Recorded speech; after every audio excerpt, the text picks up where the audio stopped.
I'm realizing like I actually don't know anything.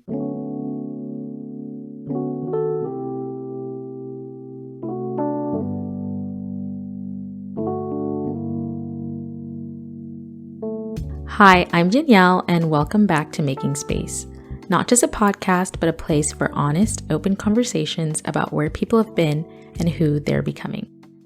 I'm pretty excited about today's episode because we're doing something a little different. I thought it would be fun to have a Q&A this month and share some birthday reflections since today marks exactly 1 month since I turned 24.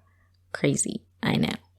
If you follow the podcast on Instagram, which you should, you would have seen my Ask Me Anything post last month. So thank you to everyone that submitted a question. To keep the conversational theme of the podcast, I wanted someone to join me and couldn't think of anyone better than my bestie Dominique, who also happens to be a local news anchor. So she's basically a professional interviewer.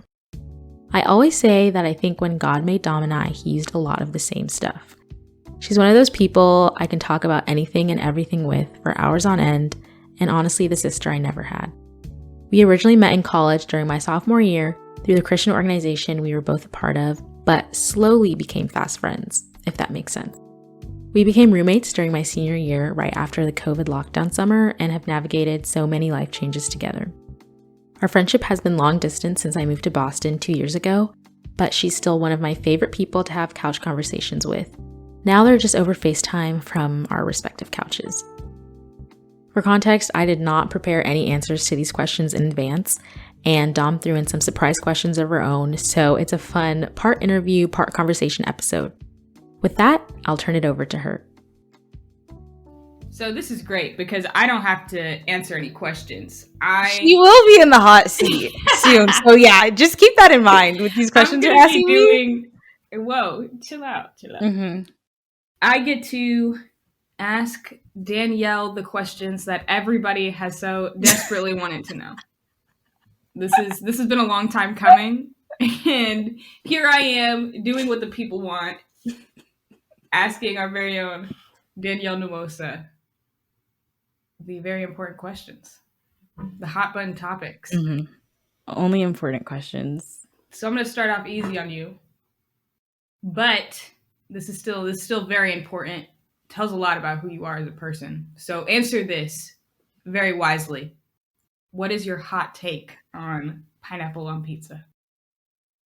I don't have a hot take. I have the right take, which is that. Okay. Why are we putting warm pineapple on pizza? That's the wrong answer. That's a fruit. That's the wrong answer. Take note of that, pizza. Listeners.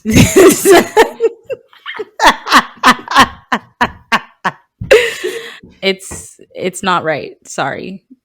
I 100% disagree with you wholeheartedly. I know you disagree with me on this, so it's a biased response. Better question for you then. Mm-hmm. If you had to choose between pineapple on pizza or a hot dog, what are you choosing? I don't appreciate this question. 1. 2, I would choose pineapple on pizza so I could remove all the pineapples and then I would proceed to eat the pizza. No, that's not. I'm not a hot dog. I'm not a hot dog. You can't remove the pineapple. It is pineapple pizza or a hot dog. If you want to take the pineapple off, you choose the hot dog. There's no loopholes here. I find myself stuck between a rock and a hard place. And next question. No, there is no comment. That's not an option. You have to choose. Otherwise, I will choose hot dog for you.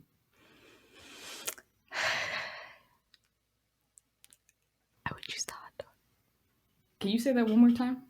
I already said it. Next question.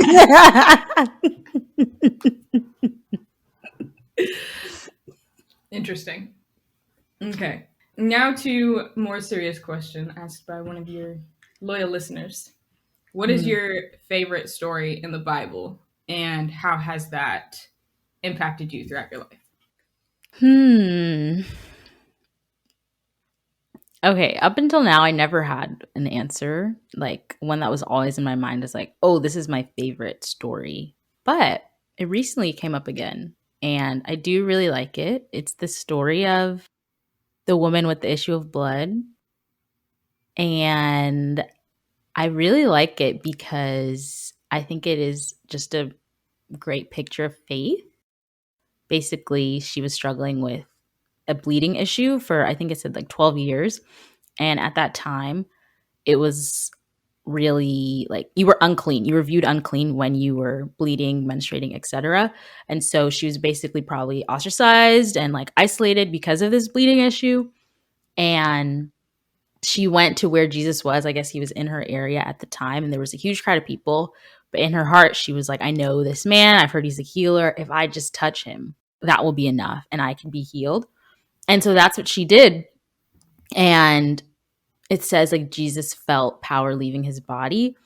And he's like, who touched me? And his disciples that are around him are like, dude, like there's so many people here.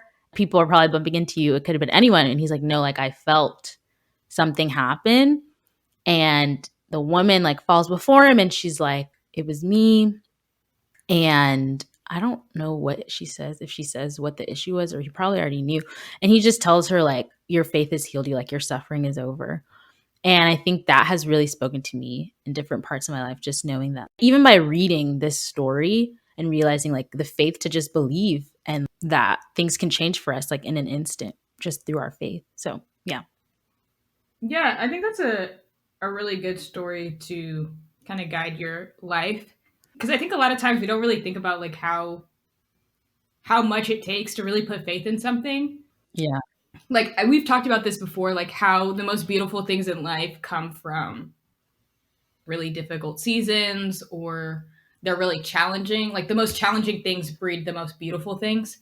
And like, you know, you're going through loss and you have to have faith that it's going to change, or, you know, you're asking God for patience, which is a beautiful thing to have, but you have to be put in situations that require patience. Don't ask for that.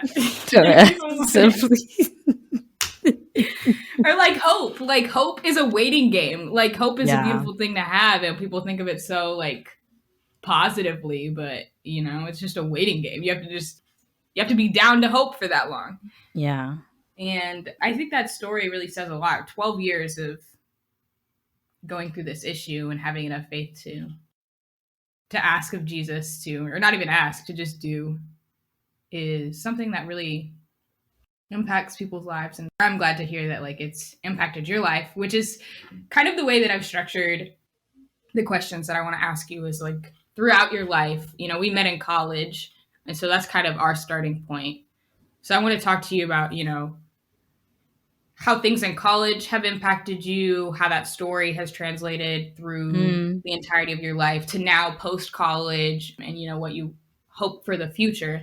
So that kind of brings me to the next question of, what is something that you learned in college that was an invaluable lesson to you and that's really helpful to you in your current season?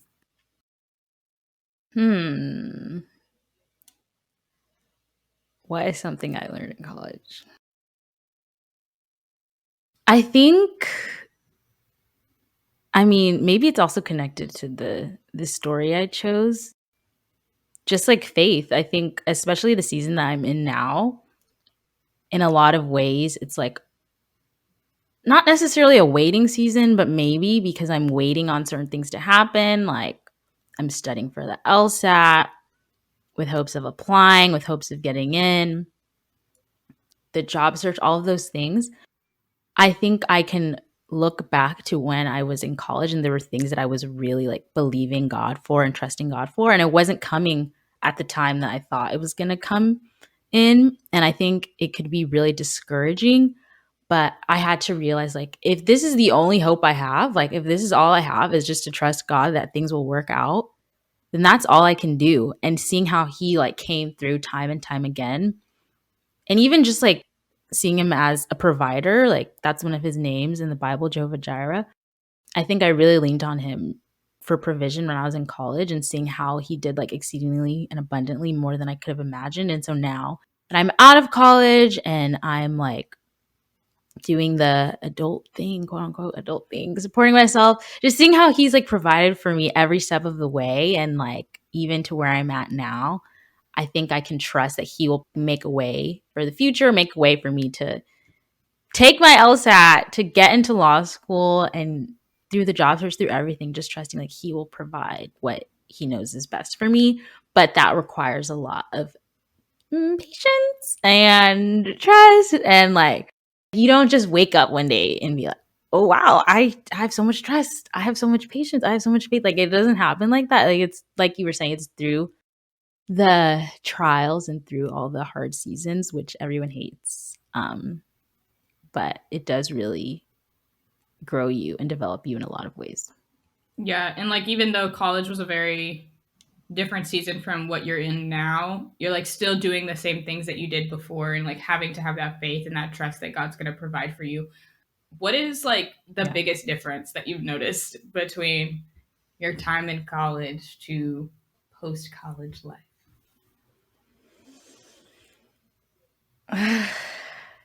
How do I answer this? And there's a lot of things that you could say. There's a lot of options. Like it's different socially, it's different financially, but like for you, what is the biggest difference?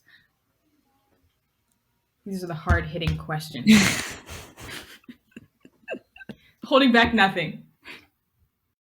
I don't know. Maybe I would say in a lot of ways in college, you still have like training wheels on. So it's like, yes, you're an adult, novice adulting is what I would call it. But you still have training wheels. Like you're in a defined environment. Everyone around you is at the same place in life. You're all pursuing a definite goal, which is getting a degree. And you know that's going to take 4 years, even though you feel like you're going to be there forever. So maybe things are just more inconsequential versus not being in school anymore, not having those training wheels, being surrounded by people in completely different phases of life, and just the uncertainty of like realizing I could be anything right now. I could be anywhere right now. There are people my age that have children. There are people my age that are living in other countries. There are people my age that are back in school. So just knowing that there are so many things you could be doing, but that doesn't mean any one thing is right. Yeah, just that feeling of anything is possible versus in college, it was just like, I'm going to get my degree and then figure out what's next after that. But you're just more short-sighted. Maybe that's what it is. I was a lot more short-sighted, but now I can easily start thinking like, oh, but what about years in the future? How is this going to impact that? How's that going to impact? Like, I never used to think about that kind of stuff. It was just, let me get through today. What am I doing tomorrow? But now it's like, how could this impact me? Where am I going to be in 5 years? And I'm going to be this old, and like, yeah, it's weird. Yeah, it's crazy how like when you're in high school, it's like you want all of this freedom and you want to be able to make your own life decisions. And then when you're in college, like there's like that level of freedom, but it's still structured enough that it's like, this is so nice and cozy and I get to do whatever I want, but like I still have structure. And then when you're an adult, it's like a free for all. And like you said, it's just like they throw you out into the world and they're like, do whatever you want. And it feels like every decision that you make is more. There's so many more consequences.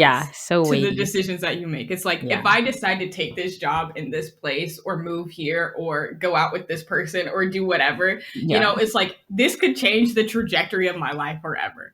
But then when you're in college, it's like if I take this class, you know, it'll get me to where I need to go. But I also could take this class, and it's not that big of a deal. But every decision that you make after college is like life or death. Like it's not life or death.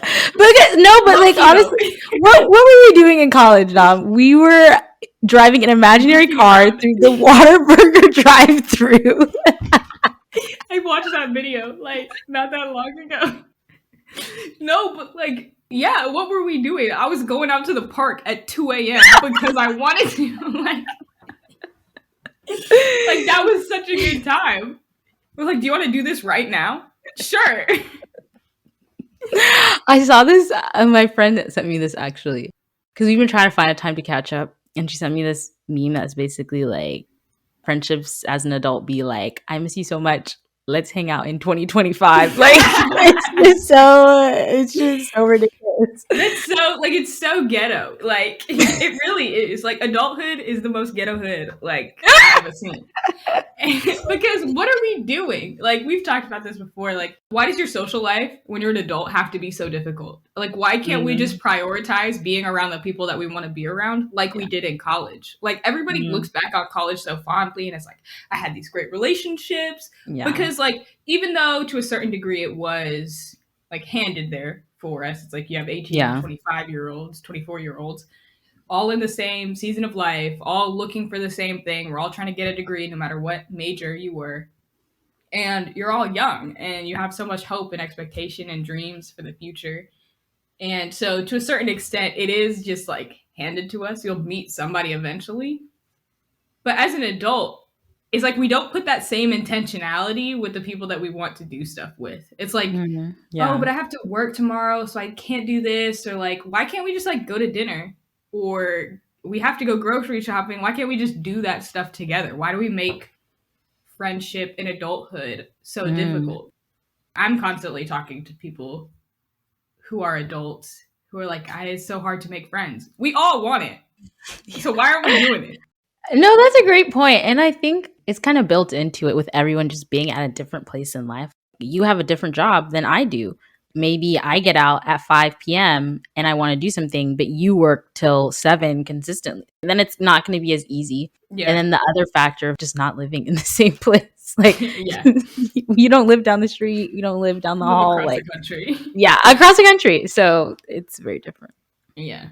So, I mean, I think that is a big change. You know, college had a level of structure to it that adulthood doesn't necessarily have. Now that we're out of college, I feel like things have changed a lot. What's something that you've learned in your current season of life or something that you're like still learning right now?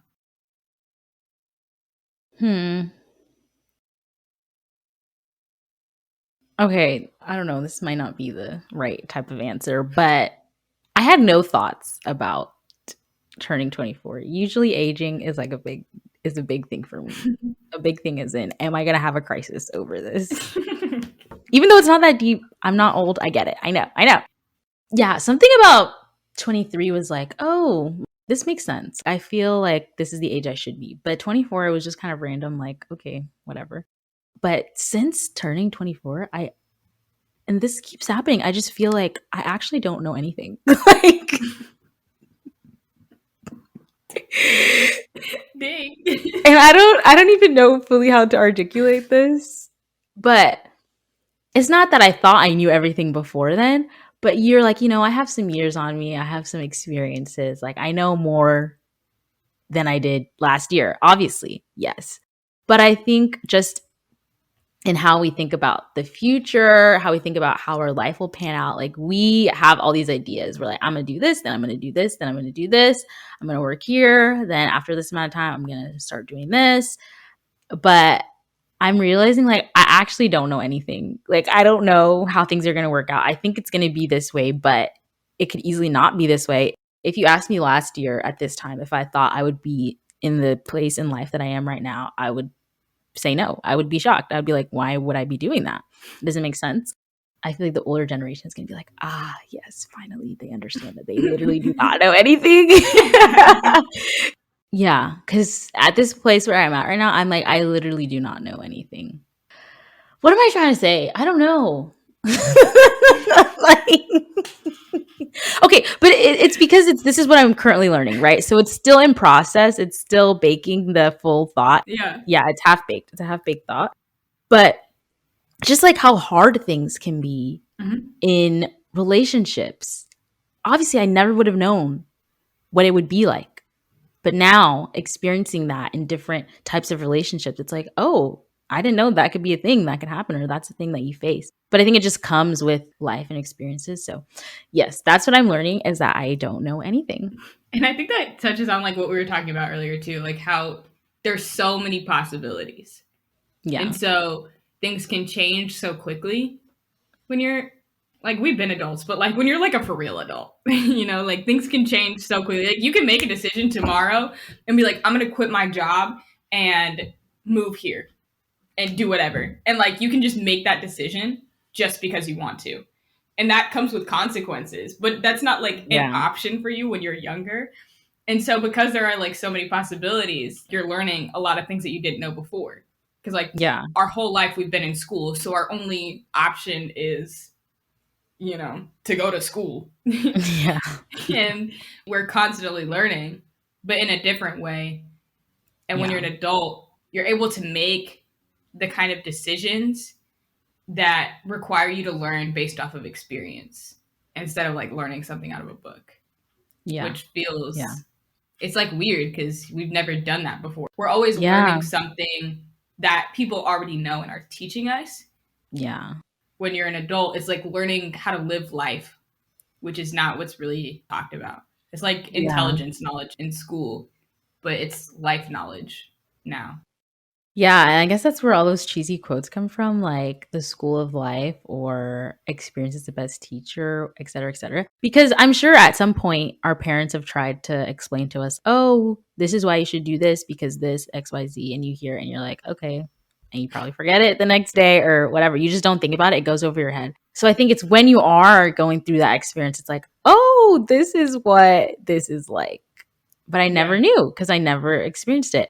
Maybe that's it, is that at whatever age you're at, you just think you know all the experiences that are possible. The only experiences available to you, okay, stay with me. The only experiences available to you are the ones that you've had. Yeah. So that's your framework. It's when another outside one comes in that you are suddenly enlightened of something new. Yeah, it's like you're very boxed in before. And now the box is open. It's like, the heck? What is this? So yeah, we've talked about a lot about, you know, the possibilities of life and how we can learn so many things now that we're adults. Do you think it's more important to like follow your dreams early in life and like pursue like your passions when you're young, or kind of establish yourself in a space that you know is kind of temporary, that might not necessarily be your dream, but it gives you some sort of stability? And I think like maybe an example of this is, for me, I moved all the way to California because I wanted to work as a journalist. I wanted to do local news. But at that point, I'm also sacrificing the life that I could have had if I stayed in Texas. And like, you know, I could have been closer to my family. I could have stayed in Austin. I could have been closer to my friends. I could be having a different life right now, but I sacrificed that in pursuit of a dream. Which one do you think people should be doing? I don't know if there's a right answer, but what do you think about it? Yeah. I think there's no one right answer. I think it honestly just depends on your priorities in that given season. That's also to say, like, I think your priorities over time can shift. So you're talking about early in life, like maybe for some people, it is most important for them to be near their family post grad or whatever the case may be. And like, yeah, that's where they want to be rooted. That's where they want to meet, you know, their future partner, et cetera, et cetera. Like maybe that is what is most important. And I think you said, you know, have the experiences that are most important to them. And I think at the same time, you don't know what other experiences could also be most fulfilling for you if you choose to stay where you're most comfortable. You wouldn't know, which is kind of going back to what I was saying, you know, in my other random answer, but it makes sense. If you really think about it, it kind of makes sense. Like you don't know, versus like going out and pursuing those dreams, but knowing that it's going to come at a cost, right? Like everyone wants to, that's what every movie's about. Okay. No, there are movies about you staying home, but what movies? There's not as many though, right? Like, you know, small town girl, blah blah blah. That's like small town girl in a big city. It's the man of her dreams. Not in a big city. Small town girl meets small town guy. Those are also movie tropes, right? Dom was a film major, so she should know this. Small town girl meets small town guy. Or maybe big city girl returns to small town that she was from. Okay, never mind, whatever. Yeah, that's normally how it is. Big city girl moves to small town, meets small town boy. They fight. Then they fall in love. They fight. They do be fighting. So it's not to say that you have to pursue your dreams when like maybe the risks are less because you are young and you know you have things that you can fall back on. So yeah, I think it depends. I mean, maybe I fall somewhere in the middle with what I did because I did also move for, I don't know if you would say it was a quote unquote dream, but it was what I really wanted to do at the time. And it did come with risks and consequences of like being so far away from family and friends. And now, yeah, just being in a lot of long distance friendships. So, yeah, I don't think there's one right answer. And I think your answer can change over time because maybe you do get to a point in your life 5 years down the line where it's like, actually, I want to settle down somewhere and I want to be close to people that I love. And like, that is what I'm going to choose over staying in this city and pursuing this career. Yeah, and I think the balance is like maybe trying to figure out like at what point do you stop making those risky decisions? You know, I say this all the time. I want us all to live in a neighborhood together. When I'm rich and famous one day, I'm trying to buy a mansion so that I can have with a pool in the front yard. Yes, with a pool in a front yard. I stand by that because who has a pool in their front yard? It will make headlines. Right. That is something I'm very passionate about, but that's besides the point. I want to have a big mansion that has extra rooms so that I can have people over whenever I want. Or like for us to all live in the same neighborhood.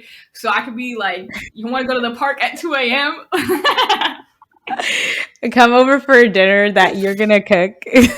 Exactly. You know, like I want that at some point in my life. But right now I'm out here making these risky decisions, moving places and doing stuff in pursuit of a dream. So when do I stop doing what I'm doing? But now? listen to what you said. You said when I'm rich and famous. So right, to achieve that goal of being rich and famous, to have said house with a pool in the front yard, that means you have to be doing these risky decisions right now.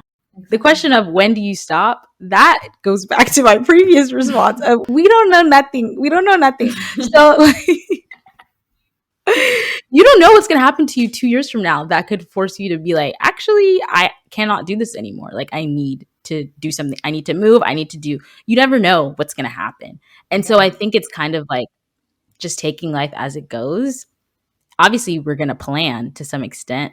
You know, it depends who you ask. I'm not super type A. I probably fall in the middle. But I'm not the most type A person who has their whole like 5-year plan, 10-year plan, et cetera, figured out. So it might be harder for them to accept this kind of information. Honestly, though, I feel like it is such like God just be doing like what he knows is best for you. So like, why would I even need to plan anything? Because this dude's gonna do what he needs to do anyway. So like, why am I planning out my life for 5 years if it's all gonna go in the toilet in like not the toilet? But that's true because literally me post grad, I did not think I was gonna be here right now with what I'm doing and what I'm planning to do. And even me planning what I'm gonna be doing next year. Come talk to me next year. See, like, happy. Yeah, you never know. Doesn't mean you don't plan, but I think it's just always being open to your plans changing. And I feel like there's verses about that, or there's like a saying. Like holding things with an open hand and allowing God to do what he needs to do in your life. Yeah. And like if you hold on things too tightly, you're gonna be disappointed. You're gonna just constantly be disappointed because life doesn't go the way that you want it to go all the time. That's so true. So true. You know, if you have like a tight grip on your plan for life, tough. Like it's gonna suck. But if you're like more flexible and like willing to be like, you know what, God, this is what I want, but obviously you know what's better for me. And if you have like that more open heart posture, then I think you'll be more pleased with the way that life goes. Yeah. And I think, COVID taught us enough about this. Like it was so dumb. It's so crazy. It was so, it was horrible, right? But we didn't know what the outcome of that would be. Even like the world that we're living in right now, like the fact that we don't have to go to work in person for a lot of people who work hybrid. Like, please, that's I wish. Okay, well, not you, but I want to be working from my house. that was not an option for people. A lot of people moved because of COVID. Like no one could have planned that. And so it's just like when you trust that, your life is in God's hands and he's going to order your steps. So regardless the twists and the turns, like you're still going to end up where you're supposed to be. And I mean, even us living together, it's not that that wasn't in some way planned. Like I asked you to be my roommate, but I didn't know that COVID was going to pop off. And then we were going to be living together and like in each other's space 24/7 constantly. because like our last year or my last year was completely virtual for the most part. So I didn't expect that to happen, but I don't think we would have the friendship that we have if we weren't around each other constantly, because the way Dom was going before COVID, girl didn't sleep because she was always doing stuff. Yeah, no, I think that's what I was going to say. Even though COVID did suck because it did take away some of, the things that I hoped for in college. Like, I think that I was the healthiest person that I could possibly be, like, during COVID. I was, like, eating. I was sleeping. I was, like, getting my work done.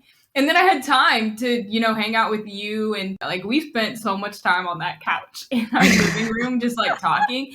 And that's stuff that, like, I don't think would have happened if we didn't have COVID. Like, if we didn't have that, I would probably not be at the house like that much. I'd probably be out working and in classes and trying to do a million things. Yeah. And it was nice because when my classes were over, I said, let me come out my room. Let me make some dinner. And then we watched a movie or we talked or whatever. And it created so much space that I didn't have before. Yeah. Yeah. And looking back, we're definitely blessed to say it was a beautiful season, because not to minimize like the horrible impacts of COVID on a lot of people's lives, but I think for a lot of people that you ask, it's easy for them to find something like good that came out of a bad situation, which kind of goes back to what you were saying earlier about how through really challenging things, there can be beautiful things as well. So, yeah. Yeah. And I think life as an adult is a lot about changing your perspective on things. Because, like, it's so easy to find the negative, but there are a lot of positive things. But, like, sometimes you just need to change your perspective and look for them. Yeah, because that's so good. The negative is out there, and you can see the negative things happening in your life, and it's so easy to cling on to that.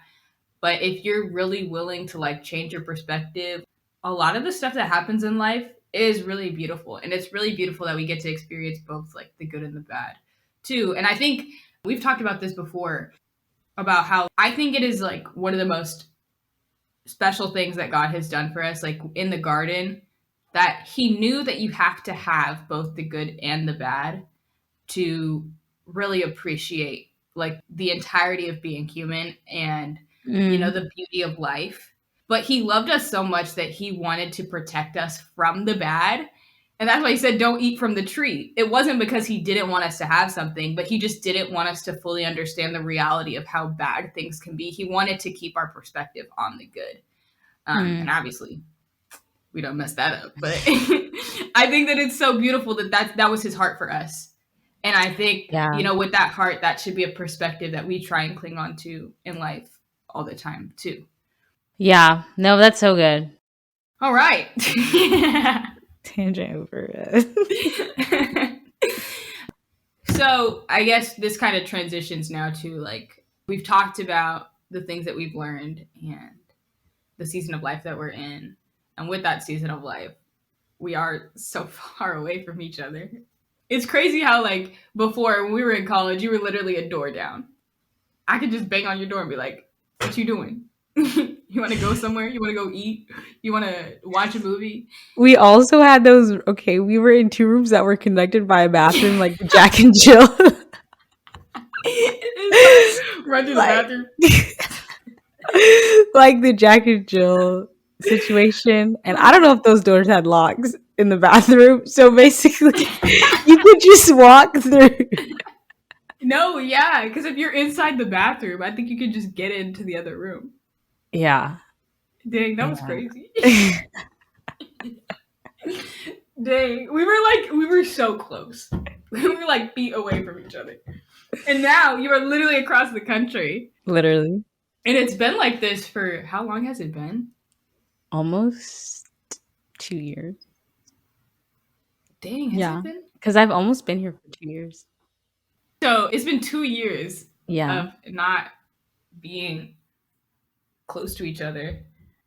And, navigating long distance relationships, it can either Suck. be really difficult or it can be, a beautiful extension of our friendship. So, what do you think about that saying that says distance makes the heart grow fonder?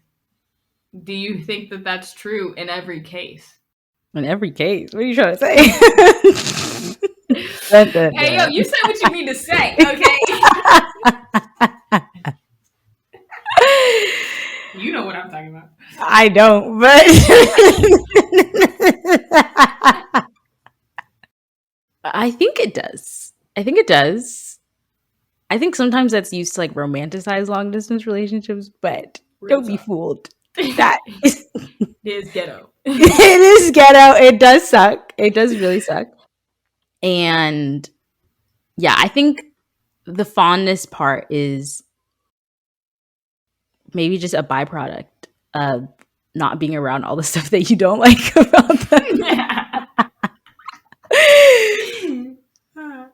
Yeah, I think proximity breeds closeness, but people can also say that familiarity breeds contempt. So, Okay, bars. yeah, I didn't even prepare that in advance. But those are actual sayings, and I think that's true. Like when you're not around someone in person a lot, it's easy to overlook all of their shortcomings because you just miss them and you want to be around them. Mhm. And you don't get that. So for sure it does make the heart grow fonder. I think there are good things about long distance relationships that you don't get when you're in person all the time, like just intentionality. Mhm. And yeah, I think the intentionality flows into everything, like when you're going to talk to each other, what you talk to each other about, just being able to have deep conversations, because that's really all you can do virtually. Like, I mean, you can do other activities together, but for the most part, it's just conversation. So you do get to really have a lot of that, which is good. But if you already had issues or problems that you never addressed going into the friendship or that you weren't even aware of, I think it can also exacerbate those, like being far apart. And some of those things can be hard to communicate from a distance and just different things like that. But does it make the heart grow fonder? Yes. Yeah, like you were saying, I think it does require a lot of intentionality. In long distance relationships, you have to be like serious about, you have to be willing to fight for that friendship as much as the other person is, and you have Yeah. to fight for it. Yeah. Because otherwise, it can be so easy to just lose contact with somebody. It can be so easy Yeah. to forget or to get busy.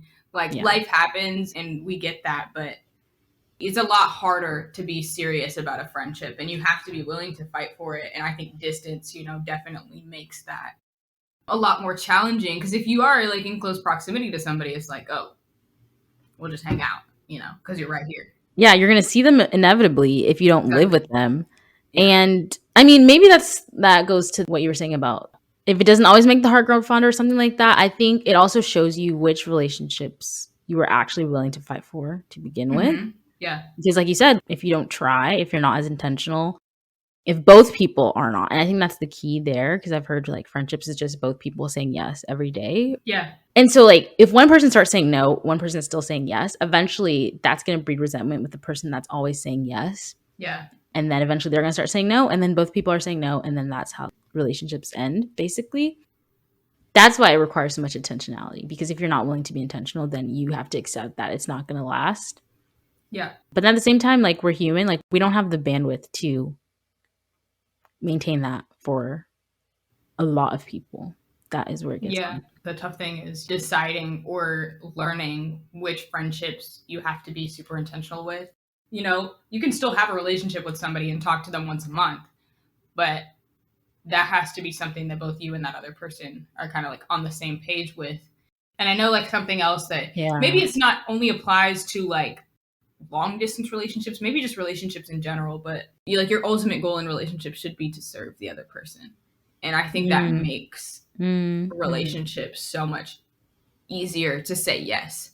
Because if like my ultimate goal is to serve you and to meet your needs and to figure out how I can help you through your seasons of life, and not being worried about myself and not being selfish and expecting you to only listen to me, and if your goal is the same, then everybody's needs are getting met. Nobody's needs are unmet. Everybody is getting what they need in that relationship. And obviously expectations are different and things change, but if that's your ultimate goal, it's a lot easier to accept criticism too, and to be willing to work on it, because it's like my goal is to be there for you. And I think honestly, like, that's one of the most beautiful things about our friendship is I very much feel like that every time we talk. Every time we talk, we're fighting about who's going to start talking first, which is so insane that you have to have it marked down now. But it is. Start talking as in who is going to start sharing their life updates first. Exactly. And I think, as much as it is a very consistent, chaotic start to all of our phone calls. Like, it is also a very beautiful thing to look back on and say, like, we really both care about each other enough to want to hear how the other person is doing. That's true.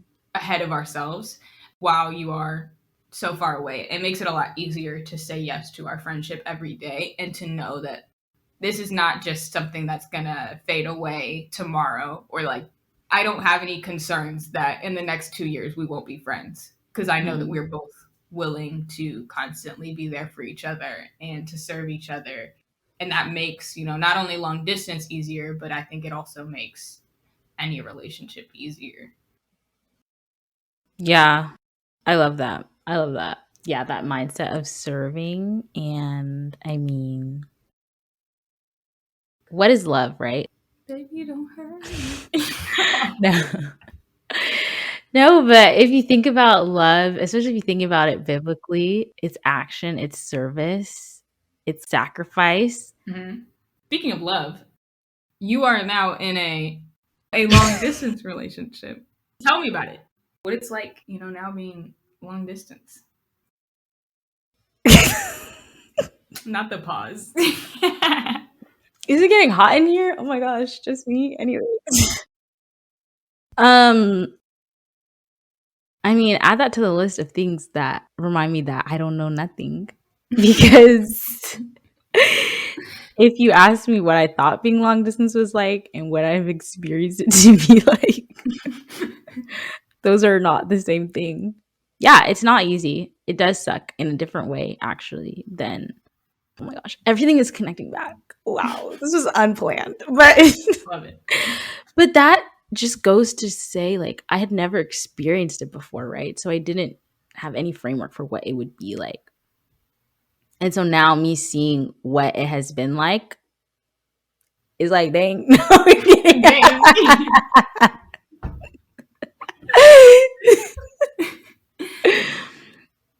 I'm just realizing, yeah, how much I just don't know. You can plan. That's the thing. You can plan, and you should plan well.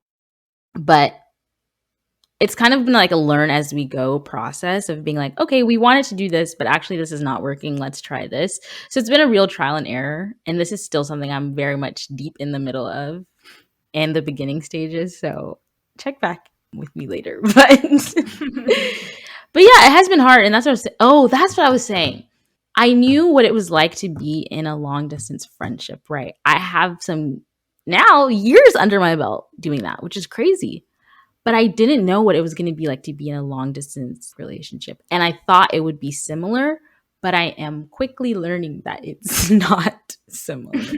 Maybe it's similar in some ways, but it's also very different. And so the tactics and like how you plan what you do is going to be different. And that's just what I'm learning.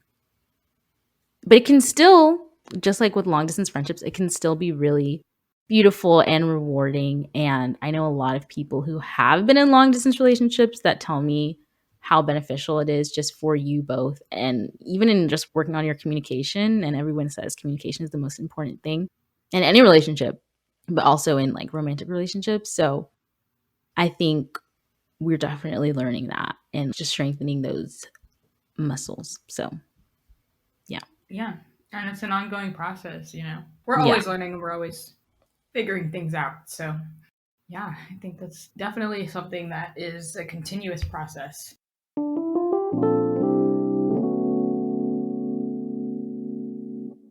So, my last question for you is, what is something that you wish people ask you more? this is hard. Is there something I wish people asked me more? Okay, here's the tea. I don't really like talking about myself. And nobody believes me now when I say that because I have a podcast. They're like, how would you not like talking about it? But notice how, for the most part, I'm never alone on this podcast. This is true. I'm always talking to someone.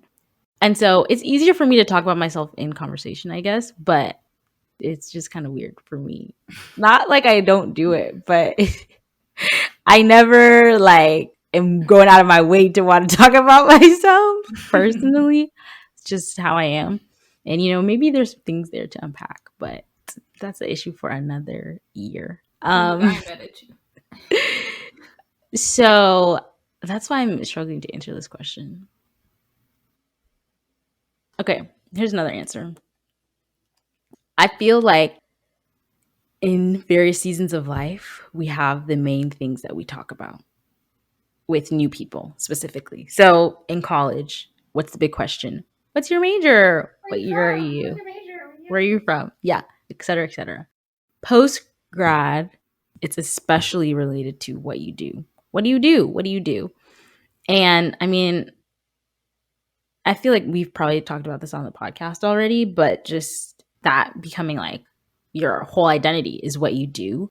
And I don't think that leads to anything interesting in conversation for the most part, unless you both do something similar or you have similar interests.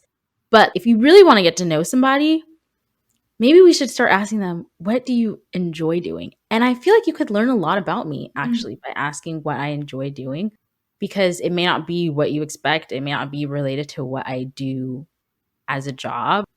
Yeah. So maybe that's what I wish people asked me more. Because then I could easily plug my podcast. Promo marketing tools. Just a thought. Just a thought. No, that is a really good question. Well, I know what you enjoy doing, but for the people, for the loyal listeners, what do you enjoy doing? This is a trap. You've trapped me into talking more about myself. Got it. I enjoy singing. You'll learn that about me quickly if you are around me. Well, if you're around me where I'm comfortable, I don't just be singing anywhere. I enjoy doing this podcast. It is so fun for me, so rewarding. I think you have a blast editing at the last minute. No comment. I love graphic design. Graphic design is my passion. You're actually really good. You're really good at graphic design. I was very impressed because I have no capabilities in that field at all. So it was very impressive. I love interior design, so I enjoy buying more things for my apartment to decorate it the way that I like. What else do I enjoy? I enjoy taking walks. I actually enjoy reading. I say that like I'm surprised. I did a lot as a child, but I'm getting back into it this summer, and that has been really enjoyable for me. If the book is good, it's a really great Did we time. like all go through a phase where like we loved reading as a kid and then just dropped off, and now we're like? So I think it's definitely tied to required School. readings. I think it's because of required readings, then you don't read as much for pleasure, and then you lose the love of reading because you have to read so much like required things. But now that I don't have to do any required reading, I am back in my reading bag, and that has been really fun. That's all. There are other things I just can't think of right now. Well, that is all I have for you. Thank you so much, Danielle Nwosa. Everybody, she is here, best-selling author, #1 Spotify podcaster, coming out with her newest book very soon. Stop. Why author? Why author? Danielle Nuosa, everybody. Round of applause. In case you were wondering, Dom will be back on the podcast without her anchor voice, so I can put her in the hot seat. So stay tuned for that. As always, I'd love to hear if you have opposing hot takes on any of the topics we touched on, or any thoughts about our conversation at all. You can reach me via Instagram at the Making Space Podcast, or you can also follow for more content. Lastly, my 1 month late birthday wish would be for you to rate or review the podcast wherever you listen, and share this episode with someone who would benefit from hearing our conversation. Thank you so much for being here, and I'll see you on the next episode of Making Space. Bye!